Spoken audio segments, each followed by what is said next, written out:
retrofan.com.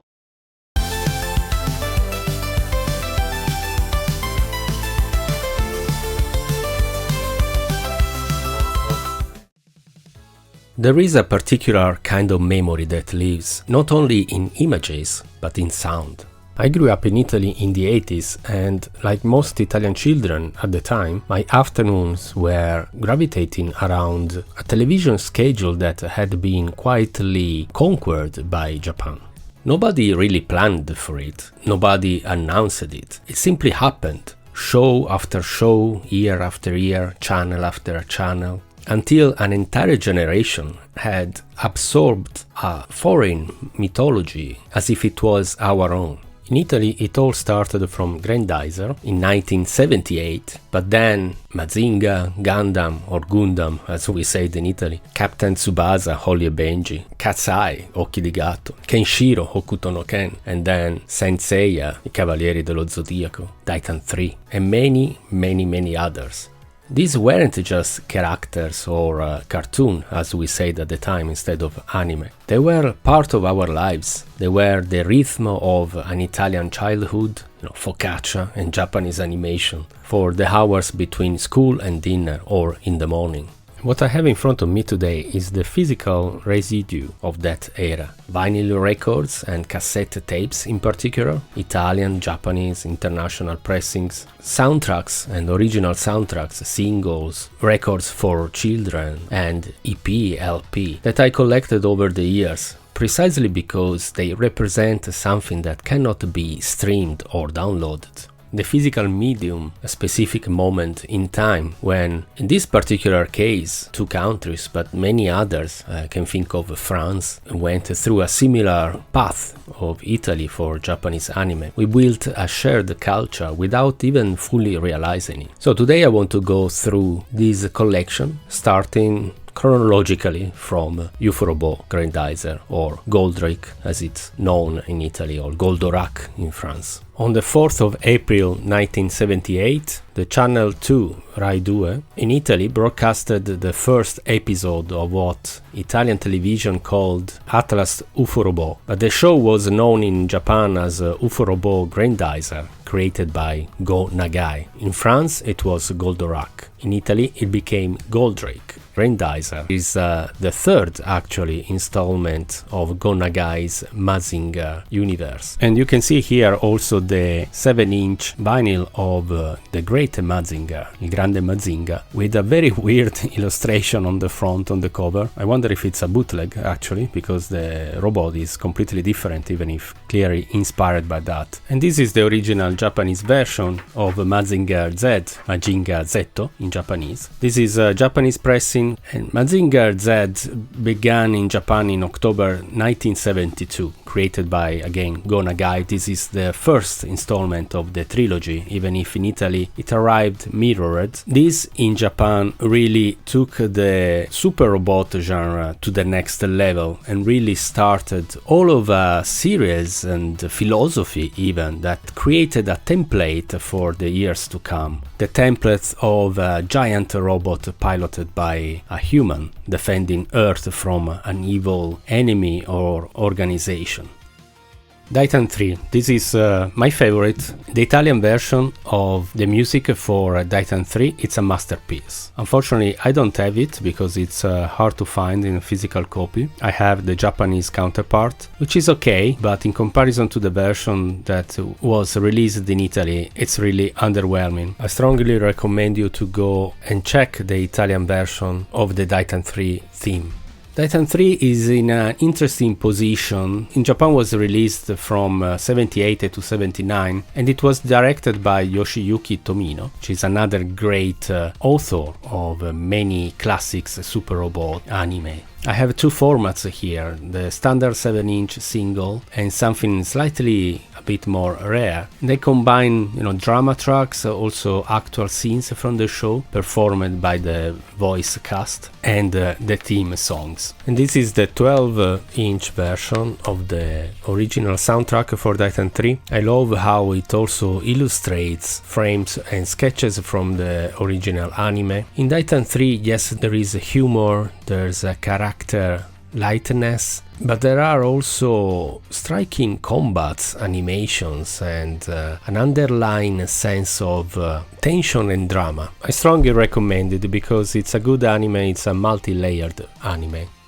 Zambot 3. This is the darker cousin of Daitarn 3, where Daitarn 3 has humor, here there's a drama. Created again by Yoshiyuki Tomino, was released in Japan from 77 to 78. The tone is quite grim, the stakes are more personal, characters actually die. In Italy arrived in 1981, so after Daitarn 3, again inverted the trilogy for Italy. The music is quite striking, it's not a triumph, is not light, and the lyrics are quite dark as well. And this is the third of the trilogy by Tomino, probably the most famous internationally, Mobile Suit Gundam. And this is where the genre, the super robot, changes. Released in Japan in 1979, it wasn't a success when it was first released. It was cancelled early even, the ratings were modest, the tone was considered too ambitious for the audience that grew up from Mazinger and Grendizer. But after some time and the cinematic cut of the trilogy of Gundam transformed it into a cultural phenomenon,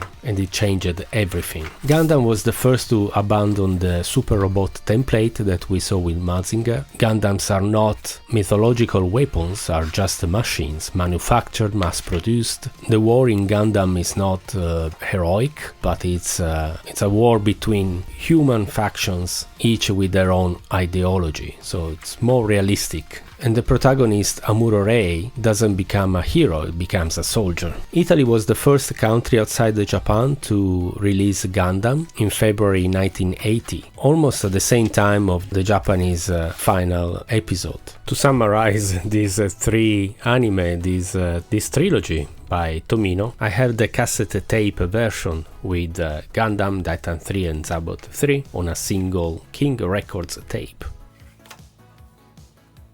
Okay, now another section, this time about Hokuto no Ken original soundtracks, known in Italy as Ken il Guerriero and in English as Fist of the North Star. I'm a huge fan, so I own all the vinyls of the Japanese releases, singles and EP, LP. I'm a huge fan of especially the anime and the movie, so the anime from 1984 and the movie from 1986, because it arrived in Italy way before the manga in 1988. And as a kid I was completely captured by this anime. In my view, one of the most complete anime in terms of stories, visual style and music. The music is amazing as well, and it's perfectly balanced with the material. The Italian version of the music intro is equally amazing. I strongly recommend you to go and listen to it, because it's one of the few times where the Italian version of the song and the Japanese original material are equally good, in my opinion. The story and the visuals are quite inspired by Mad Max, and the character Kenshiro was inspired by Bruce Lee, but also Sylvester Stallone in terms of facial traits. But the story in a distant future after a nuclear war, where civilization has collapsed.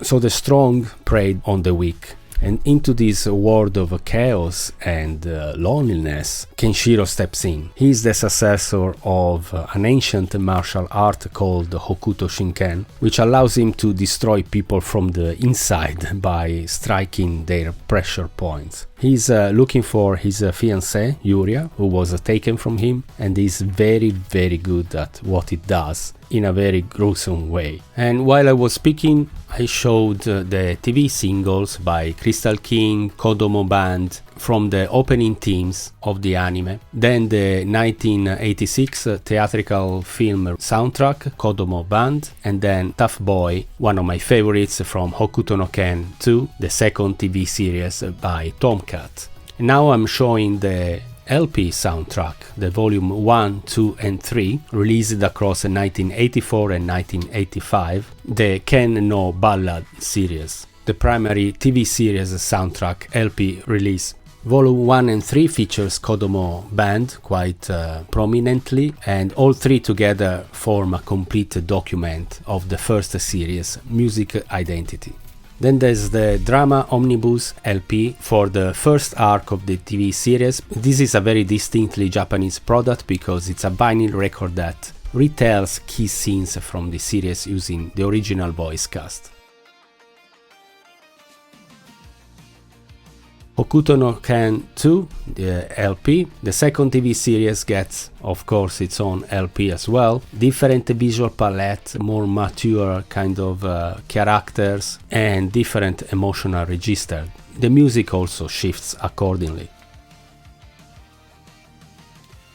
And finally, from 1986, the theatrical film soundtrack to LP. The movie compresses and reimagines events from the TV series, but with a higher production. And this soundtrack edition is by Katsuhisa Hattori, who was a prolific Japanese composer with an enormous body of work across film and television, plus the Kodomo Band themes as well. 18 tracks in total. The drama edition, the audio drama retelling the movie, the key scenes performed by the voice cast, underscored with the music. A format that, as I mentioned before, is very Japanese. There's no Western equivalent in that kind of releases. And then the cassettes. I have 3 cassettes, tapes of original soundtracks that I already presented in vinyls. I have all the vinyls, unfortunately I don't have all the cassette tapes. They are quite expensive and more difficult to find these days, but I like the format, so whenever I can, whenever I find a good deal, I'll purchase it.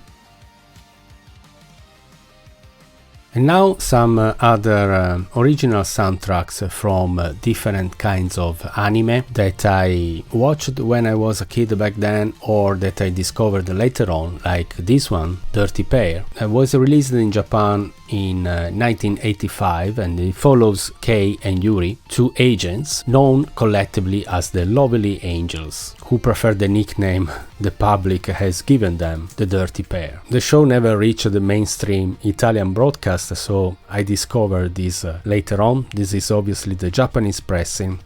Attacker You, in Italy known as Mila and Shiro, the name of the main characters, in Italy arrived in 1986. But Yu Hazuki, the main character, a young woman with exceptional talent for volleyball, of course, she competes and gradually becomes one of the sports elites. It's a sports anime and the classical template determination, sacrifice, teamwork, and occasional drama. Recommended.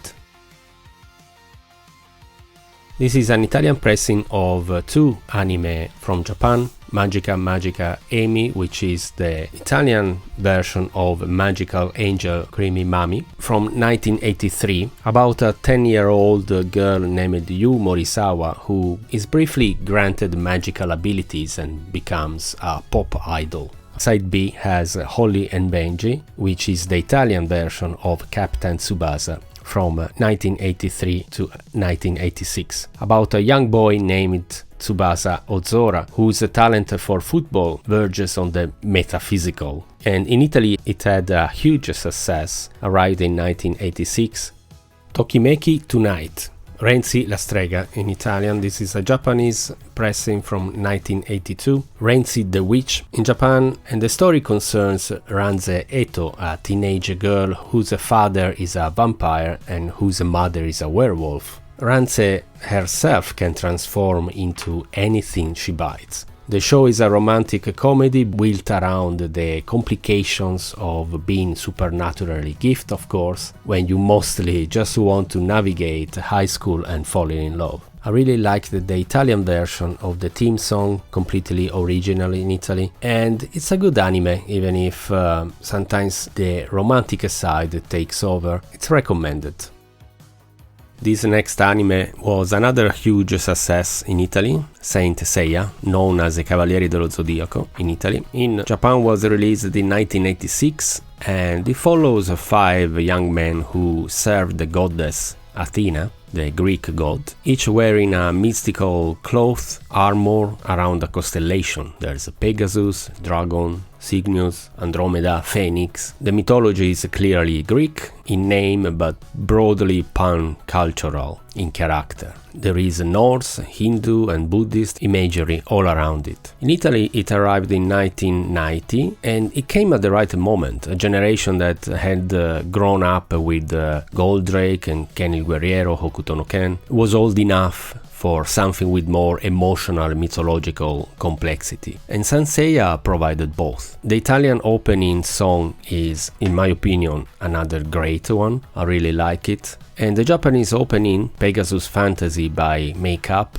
specifically the vocalist Nobuo Yamada, is among the most structurally confident pieces of anime music from that period. Written by Machiko Ryu, composed by Nobuo Yamada and Hiroaki Matsuzawa. This EP is the original 1986 Japanese pressing. I also have 2 volumes on the cassette tape format. It's a collection of the hits. I really like the aesthetic as well, the anime style and the characters, how they are represented. Much more in the anime than in the manga, to be honest. This for me is a special anime. I remember also collecting the toys, the characters, where you could add the armor, the Bandai toys. And I much prefer the aesthetic of the armors from the first series than the second one, when they became closer to the manga, but in my opinion they lost a bit of charm. This is another anime I was watching back then, even if I completely removed the memory of it. Until recently a friend of mine made me remember about the samurai troopers. In Italy was known as I Cinque Samurai and arrived in 1990 in Italy, in Japan 1988. Ronin warriors, 5 young men. There are similarities with Seiya. There's an armor, again with the legendary mystical characteristics. Battle to protect the world from a supernatural warlord. I have the Japanese pressing by Hiroko Moriguchi. Cat's Eye, Occhi di Gatto. I watched this a lot. Was released in Japan in 1983. It had 2 series and 73 episodes in total. It follows the Kisugi sisters, so 3 women who run a coffee shop by day and steal artworks by night, while they try to locate their missing father. The police inspector assigned to the case is romantically one of their regulars, and he never suspects that his fiancée could be behind these robberies. The show walks the line between heist series and romantic comedy with considerable skills. In Italy arrived in 1985 and the famous Cristina D'Avena performed the Italian theme, but also the Japanese opening performed by Henry reached the number 1 on the Oricon chart. The second series gave the opening duties to Mariko Tone. I have the Italian pressing of this one on since I was a kid.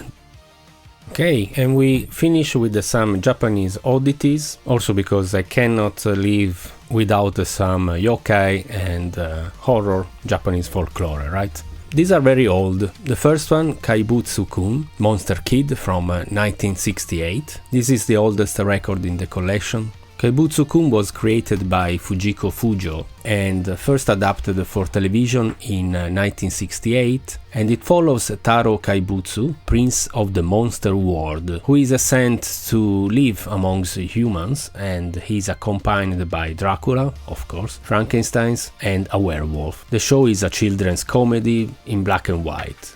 But the second series is from the 1980s, and that's the one that came to Italy as well, as Carletto, Il Principe dei Mostri. And I watched this quite a bit. I really liked the atmosphere. It was a bit creepy, I remember, as a child, even if obviously it was a children anime, so it's quite comical and light. But I always remembered a little eerie. Well, we are talking about a monster, so it makes sense. These other records, again Japanese, sees Gegege no Kitaro and Kaibutsu-kun together in one record.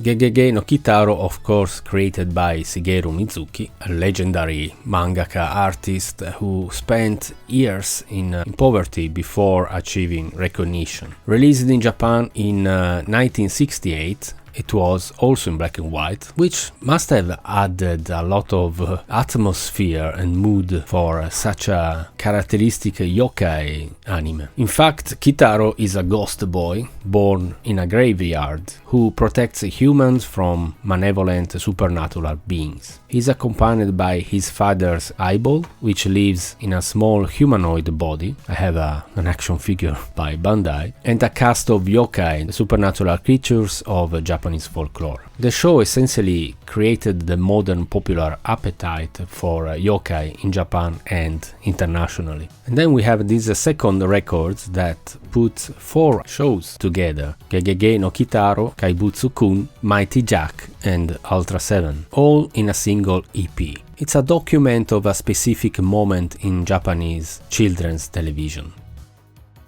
In conclusion, we have seen almost 30 years of Japanese animation distilled into physical objects. What strikes me looking back and looking at them all together is not the quantity but the quality and the range. Japanese anime is really a treasure, and I was lucky to have lived in a country where Japanese anime not only was appreciated very early, but continuously imported masterpieces of Japanese animation from various genres, not only super robots, not only sports, but all kinds of anime for basically more than 30 years. And that's why I love collecting the original soundtracks, because these musics really bring me back to an afternoon in Italy where, in front of my favorite anime, for example Hokuto no Ken, I was eating my focaccia with a big glass of milk after school or for breakfast before going to school. We all lived the same kind of afternoon at the time. All of these and many more that I couldn't collect yet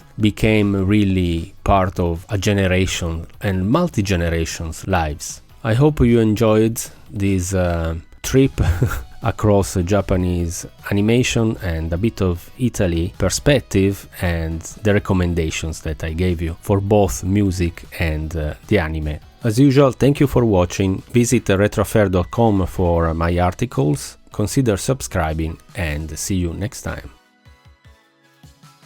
retrofair.com